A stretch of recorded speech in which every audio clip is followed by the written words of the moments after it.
coming at you from Brooklyn. I got my afternoon coffee, getting ready for the rest of the day. Excuse me, it was a little stronger than I expected. And I want to talk today about one of the earliest posts I had written was called Therapy, What's in It for Me?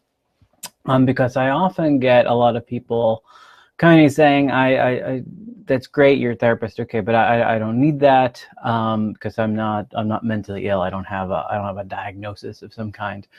And we talk about this idea of people who are diagnosed with a mental illness, whatever that is, an anxiety disorder, or depressive disorder, to higher level stuff that people usually put with why someone would go to see a therapist are important, and someone should go to see a therapist for those reasons.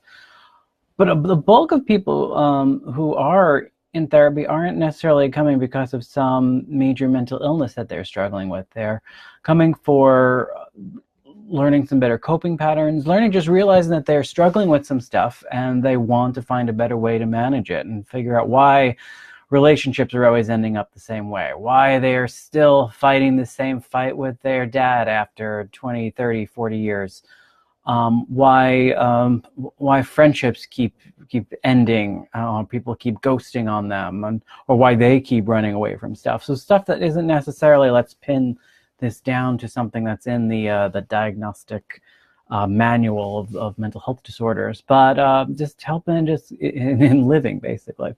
And then people will push back, well, I do all this other stuff. I go to yoga, I meditate, I work on a lot of mindfulness stuff. I have a dog, I talk to him.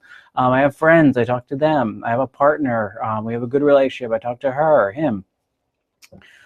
And those are all great, and I am often in sessions recommending those things to people who aren't already doing those. Meditation particularly, journaling particularly, I love those things. And they're great coping skills. But the idea is that a therapist is someone who is I like to describe it as someone who's in it with you and out of it at the same time. So they are experiencing you as you, but they're also hanging back in a sense to kind of comment on what's going on and what is keeping you stuck in where you are. Because a big part of a huge percentage of what I do and what therapists do is raising some awareness. And this always makes you think of that old joke where you have the two fish that are swimming, and this older fish comes by, and is like, the older fish says something like, "Oh, enjoy the water, guys." And then the older fish leaves, and the two fish, one turns to the other and says, "What the heck is water?" It's funny, it's not funny, it's up to you. I didn't tell it well. But the idea is that sometimes we're so unaware of just the state we're in because we've been in it for so long. So in therapy, as opposed to like zinging you with a diagnosis, we can be talking about like what the water is, what is going on that you might not even realize, which then could lead you to make some changes right away and could lead you to dive deeper into that water to figure out why there's so many layers of that.